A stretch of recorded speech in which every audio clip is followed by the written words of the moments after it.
স্বপন নন্দী মহাশয়, পঞ্চায়েত সমিতির সভাপতি সিটি সরকার মহাশয়, এখন মঞ্চে আছেন গুরুঝড় থানা পঞ্চায়েত সমিতির প্রাক্তন সভাপতি, আমার পাশেই আছেন আরামবাগ হাই স্কুলের সম্মানীয় সহকারী প্রধান শিক্ষক রবীন্দ্রনাথ টুডু মহাশয়, আছেন এই এলাকার প্রধান ম্যাডাম, এছাড়া মঞ্চে সম্মানীয় ঘনিষ্ঠ অতিথিরা আছেন, আর আছেন আপনাদের যিনি সভাপতি শ্যামবাবু সহ অনুষ্ঠানের সঞ্চালক।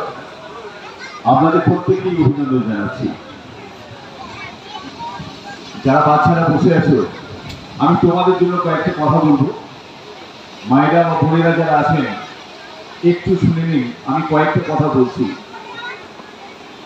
30শে জুন ভুল বিদ্রোহ, এটা আমরা চিরাচরিতভাবে জানি, আপনারাও জানেন। আজকে এখানে সিধু এবং কানুর মর্দান মূর্তি প্রতিষ্ঠা হলো তাদের বীরত্বকে শ্রদ্ধা জানাতে, এটা আপনারাও জানেন, আমরাও জানেন।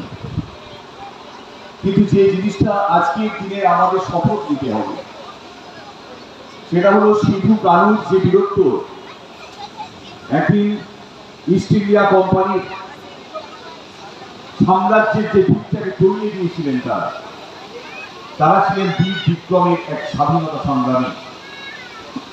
সেই সময় এত শিক্ষার আলো ছিল না। সাঁওতালরা সচরাচর সহজ সরল উপজাতি। আপনারা যারা বসে আছেন, সমাজের যে সমস্ত মানুষজন আমরা দেখি তাদের থেকে আপনারা আলাদা, কারণ আপনাদের মধ্যে যে সহজ সরল ভাব আছে সেটা সমাজের অনেক মানুষের মধ্যে পাওয়া যায় না।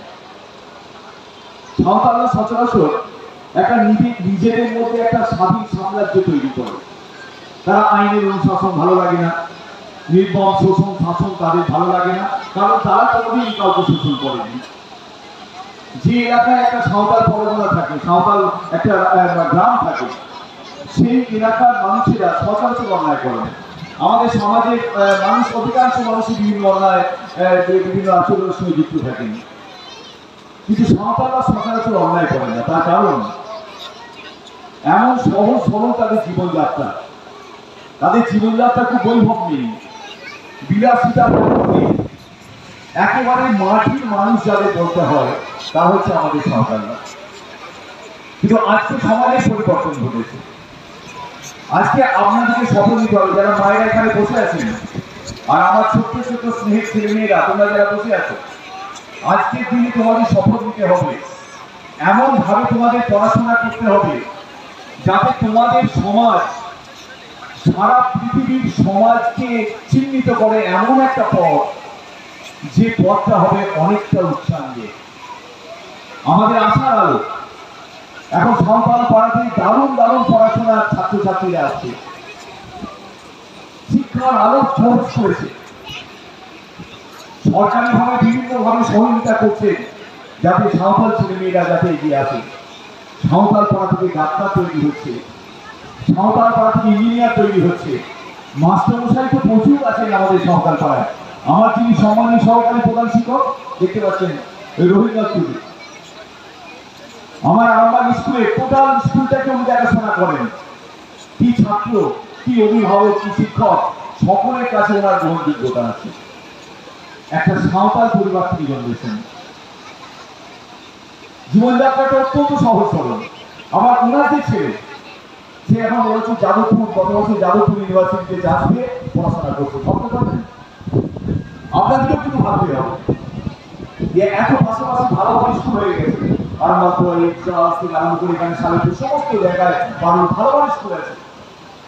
আপনারা আপনাদের ছেলে মেয়েগুলোকে এমন ভাবে মানুষ করুন, নিশ্চিতভাবে অভাব থাকবে, নিশ্চিতভাবে দুঃখ থাকবে, নিশ্চিতভাবে জীবনে খাটাখাটনি থাকবে, সব থাকবে, কিন্তু আপনাদের মনে রাখতে হবে যে সন্তানদের আপনারা এই পৃথিবীতে আলো দেখাবেন, তাদেরকে এমন ভাবে মানুষ করুন যাতে আপনার ওই সন্তানের মধ্য দিয়ে এমন ভাবে সাঁওতাল পাড়া থেকে আলো বিকশিত হয় যে আলো সারা বাংলাকে বিকশিত করে।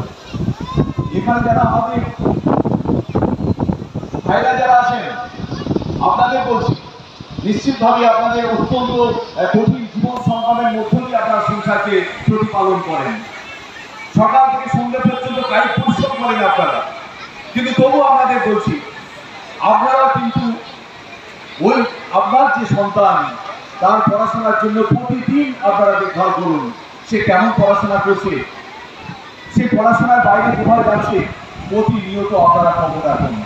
মোবাইল ফোন, যারা বাচ্চারা আছো তোমাদেরকে বলছি, মোবাইল ফোন একদম বেশি ব্যবহার করবে না, বেশি ব্যবহারই করবে না। তার কারণ এই মোবাইল ফোনটা তোমাদেরকে একটা শিক্ষার আলোর জায়গা থেকে অন্ধকারে নিয়ে চলে যাবে। তাই আজকের দিনে আমাদের শপথ যে সিধু কানুর সামনে, ওই মূর্তির সামনে তোমরা যারা সাঁওতাল অধ্যুষিত এই এলাকার মানুষজন এবং যারা আমাদের আগামী প্রজন্ম ছাত্রছাত্রী এবং তার মা এবং তার বাবা এবং তার ভাইদের বলছি, আপনারা এই সিধু কানুর বিদ্রোহের মধ্য দিয়ে আপনারা একটা প্রতিশ্রুতিবদ্ধ হন যে আপনার সন্তানকে এমন ভাবে মানুষ করবেন, এমন উচ্চশিক্ষায় শিক্ষিত করবেন যেটা সিধু এবং কানু শান্তি পাবে। তার বিদ্রোহ ব্যর্থ হবে না, ব্যর্থ হয়নি। আজকে সাম্রাজ্যবাদী ব্রিটিশ নেই। 1947 সালে 15 আগস্ট ভারত স্বাধীন হয়ে গেছে, ইস্ট ইন্ডিয়া কোম্পানি বিদায় নিয়েছে। আজ তার বিদ্রোহ নেই। আর একটা সবচেয়ে ভালো লাগে, যখন মাদল বন্ধুবীর তালে তালে আমার সাঁওতালি বোনেরা, আমার মায়েরা যখন একসঙ্গে পায়ের সঙ্গে গান করে নাচে, কি অদ্ভুত একটা মিষ্টি ছন্দ পাওয়া যায়। আমাদের এই বাংলার যে সাঁওতালি গানের যে মাধুর্য, সাঁওতালি মেয়েদের এবং আমার মা এবং বোনেদের পায়ের যে একত্রিত যে ছন্দ আমাদের মন ঘুরিয়ে দেয়, কি অদ্ভুত লাগে। যখন পৌষ সংক্রান্তি, আমার বাড়ি হচ্ছে নৌতনপুর, উচ্চারণের আগে ওখানে আমাদের সাঁওতাল পাড়াতে আমার বেশিরভাগ সময়টা কাটত। কি কলা গাছ কিনতে যেতাম, যখন শীতকালে পৌষ সংক্রান্তির সময় থেকে 3-4 দিন ধরে যাত্রা হতো, কি অদ্ভুত আনন্দ এখনো হয়। আর নয় থাকি বলে যাওয়ার সময় পাওয়া যায় না, কিন্তু সেই স্মৃতিটা আমার জেগে ওঠে। সাঁওতালরা বেঁধে বেঁধে থাকে, ইউনাইটেড হয়ে থাকে। সাঁওতালরা একটা পাড়ার আরেকটা পাড়ার ক্ষতি চায় না, পাশের প্রতিবেশী, পাশের পাড়ার, পাশের বাড়ির ক্ষতি চায় না, বরং তারা সহযোগিতা করে। আজকের দিনে যেটা সবচেয়ে বড় প্রয়োজন। তাই আপনারা এইভাবে বেঁধে বেঁধে থাকুন। আজকে বৃষ্টি যেমন আপনাদেরকে একটা সেখানে বেঁধে দিয়েছে, এরকম সারা বছর নিজেদের মধ্যে বেঁধে বেঁধে থাকুন, তাহলে দেখবেন কোনো শক্তি আপনাদেরকে হারাতে পারবে না। আর আপনাদের এই হাসি আনন্দ আপনাদের সব সময় থাক। আমি আরামবাগ হাই স্কুলের প্রধান শিক্ষক, আপনাদের ছেলেরাই মেয়েরাই একদিন আমার স্কুলে যাবে, শুধুবাবু ওখানে আছেন। আপনাদের সকলকে আমার ধন্যবাদ। খুব ভালো থাকুন, ছেলে মেয়েদের মানুষ করুন, হাসি আনন্দে থাকুন। সিধু কানুর বীরত্ব সামনে রেখে আপনারা পথ চলুন। আপনাদের সকলকে আমার ভালোবাসা, ধন্যবাদ, শুভেচ্ছা।